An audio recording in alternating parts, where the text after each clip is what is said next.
નમસ્કાર. ચાલો ત્યારે બોર્ડની પરીક્ષા માટે જે સૌથી અગત્યના વિષયો છે ને એની એકદમ ફટાફટ સમીક્ષા શરૂ કરીએ. આપણે ખાસ કરીને વિજ્ઞાનના એવા 4 માર્કના પ્રશ્નો પર ફોકસ કરીશું જે વારંવાર પૂછાતા હોય છે અને જેનાથી સ્કોર સારો એવો વધી શકે છે.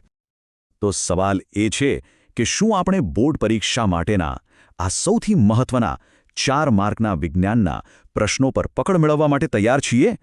આપણે સૌ જાણીએ છીએ કે બોર્ડની પરીક્ષાઓ થોડી અઘરી લાગી શકે છે, પણ ચિંતા કરવાની બિલકુલ જરૂર નથી. આપણે સાથે મળીને આ અઘરા લાગતા પ્રશ્નોને એકદમ સરળ બનાવી દઈશું. તો ચાલો શરૂઆત કરીએ આપણા પહેલા વિષયથી, લઘુ દૃષ્ટિની ખામી, જેને માયોપિયા પણ કહેવાય છે. આ એક એવો સવાલ છે જે પરીક્ષકોનો ફેવરેટ હોય છે અને આજે આપણે એને એવી રીતે સમજીશું કે પછી ક્યારેય ભૂલાશે નહીં. તો સૌથી પહેલાં તો એની વ્યાખ્યા શું છે? એકદમ સરળ શબ્દોમાં, લઘુદૃષ્ટિ એટલે એવી સ્થિતિ જેમાં નજીકની વસ્તુઓ જેમ કે હાથમાં રહેલું પુસ્તક એકદમ સાફ દેખાય, પણ દૂરની વસ્તુઓ, માની લો કે ક્લાસરૂમનું બોર્ડ, ધૂંધળું દેખાય. આટલું સિમ્પલ છે. હવે સવાલ એ થાય કે આવું થાય છે શા માટે? જો, એના મુખ્યત્વે 2 કારણો છે. પહેલું, આપણી આંખનો જે લેન્સ છે એની વક્રતા, એટલે કે એનો ગોળાકાર ભાગ જરૂર કરતાં વધારે વધી જાય.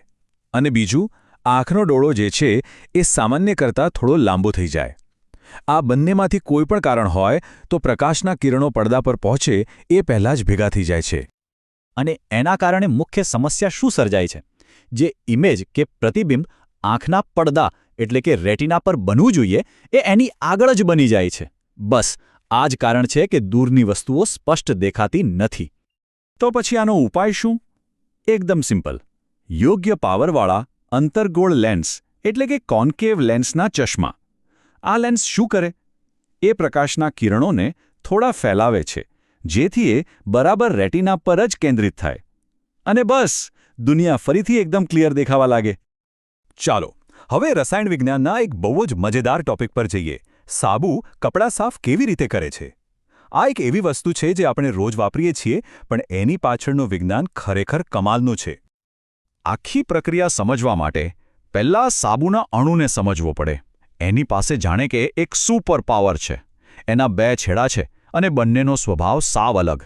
એક છેડો છે જલ અનુરાગી, જેને પાણી સાથે રહેવું બહુ ગમે, અને બીજો છેડો છે જલ વિતરાગી, જે પાણીથી તો દૂર ભાગે પણ એને તેલ અને મેલ સાથે બહુ ભળે. આ જ એનો જાદુ છે. તો થાય છે એવું કે જ્યારે આપણે સાબુને પાણીમાં ઓગાળીએ ત્યારે એના જલવિતરાગી છેડા તરત જ કપડાં પર ચોંટેલા તેલ કે મેલના કણને પકડી લે છે. એ બધા મેલને ચારે બાજુથી ઘેરી વળે છે અને જે પાણીપ્રેમી છેડા છે એ બહારની તરફ ગોઠવાઈ જાય છે. આ જે ગોળ રચના બને છે ને એને કહેવાય મિસેલ. સમજી લો કે આ એક નાનકડી જેલ છે જેમાં મેલ કેદ થઈ ગયો છે. અને પછી જેવું આપણે પાણી નાખીએ એટલે પાણી પેલા બહારના છેડાઓને પોતાની સાથે ખેંચી જાય છે અને એની સાથે પેલી આખી જેલ અને અંદરનો મેલ બધું જ સાફ. ઓકે, કેમિસ્ટ્રીમાંથી હવે સીધા બાયોલોજીમાં જઈએ અને વાત કરીએ માનવ ઉત્સર્જન તંત્રની. આ આપણા શરીરની એક ખૂબ જ જરૂરી ક્લિનિંગ સિસ્ટમ છે અને હા, પરીક્ષા માટે પણ એટલી જ ઇમ્પોર્ટન્ટ છે. આ આખા તંત્રમાં મુખ્યત્વે 4 ભાગો છે. એક, જોડ મૂત્રપિંડ એટલે કે કિડની. પછી આવે મૂત્રવાહિની, મૂત્રાશય અને છેલ્લે મૂત્રમાર્ગ. ચલો એક પછી એક બધાનું કામ ફટાફટ સમજી લઈએ.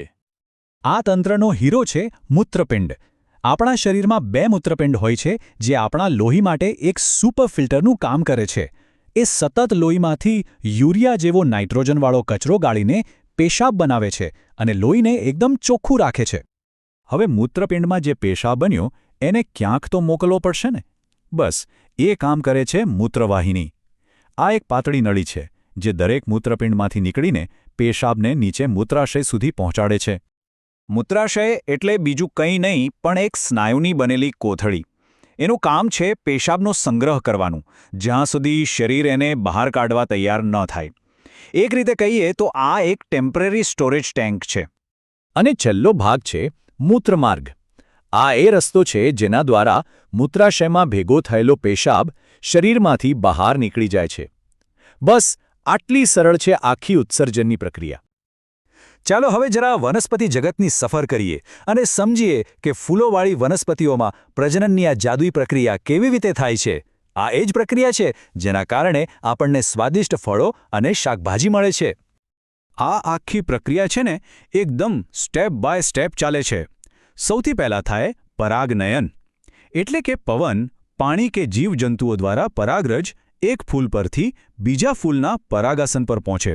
પછી એ પરાગરજમાંથી એક નાનકડી નળી જેવી રચના એટલે કે પરાગનલિકા વિકસે છે, જે સીધી અંડાશય સુધી પહોંચે છે. ત્રીજા સ્ટેપમાં નરજન્યુ આ નળીમાંથી પસાર થઈને અંડક સાથે જોડાઈ જાય છે, જેને ફલન કહેવાય. અને આનું પરિણામ શું આવે? ફલન થયા પછી પેલું અંડક બીજ બની જાય છે અને આખું અંડાશય એક મસ્ત મજાના ફળમાં ફેરવાઈ જાય છે. સારું, મુખ્ય ટોપિક્સ તો આપણે જોઈ લીધા, પણ હવે કેટલીક એવી પ્રો ટિપ્સ જે પરીક્ષામાં માર્ક્સ વધારવામાં બહુ જ કામ લાગશે. યાદ રાખજો, આવી નાની નાની વાતોથી જ મોટો ફરક પડતો હોય છે. આ એક ગોલ્ડન ટીપ છે, ખાસ યાદ રાખજો. જ્યારે પણ પરીક્ષામાં તફાવત લખો એવો સવાલ આવે, જેમ કે ધમની અને શીરા વચ્ચેનો તફાવત, તો જવાબ હંમેશા ટી આકારનું ટેબલ બનાવીને જ લખવો. એનાથી જવાબ એકદમ સ્પષ્ટ અને વ્યવસ્થિત લાગે છે અને પેપર ચેક કરનારને પણ સરળતા રહે છે, જેથી પૂરા માર્ક્સ મળવાના ચાન્સ વધી જાય છે. અને હા, રસાયણ વિજ્ઞાન માટે આ 3 વસ્તુ તો પાક્કી જ કરી લેવાની: બ્લીચિંગ પાવડર, ધોવાનો સોડા અને ખાવાનો સોડા. આ ત્રણેયના રાસાયણિક સૂત્રો અને એમના ઓછામાં ઓછા 2 ઉપયોગો. બસ આટલું ગોખી લેશો ને તો પણ ઘણા માર્ક્સ પાક્કા સમજો. અને છેલ્લે એક વાત હંમેશા મગજમાં રાખવી: આપણું લક્ષ્ય ખાલી જવાબ લખી દેવાનું નથી, પણ પેપર ચેક કરનારને એ બતાવવાનું છે કે આપણે આખો વિષય દિલથી સમજ્યા છીએ. ગોખવાને બદલે કોન્સેપ્ટને સમજવાનો પ્રયત્ન કરશો ને તો એ તમારી જવાબ લખવાની રીતમાં દેખાઈ આવશે અને સારા માર્ક્સ તો ચોક્કસ મળશે જ. તો આ હતા કેટલાક મુખ્ય પ્રશ્નો અને તેને લગતી ટિપ્સ. પણ જતા પહેલાં એક સવાલ વિચારવા જેવું છે. આપણે આજે જે કંઈ પણ શીખ્યા, ભલે તે આંખની ખામી હોય, સાબુની ક્રિયા હોય કે વનસ્પતિમાં ફલન, એ બધું ફક્ત પરીક્ષાના માર્ક્સ માટે નથી. આ વિજ્ઞાન આપણી રોજિંદી જિંદગી અને આપણી આસપાસની દુનિયાને કેટલી ઊંડાણપૂર્વક અસર કરે છે, ખરું ને? આના પર જરૂર વિચારજો. પરીક્ષા માટે સૌને ખૂબ ખૂબ શુભેચ્છાઓ.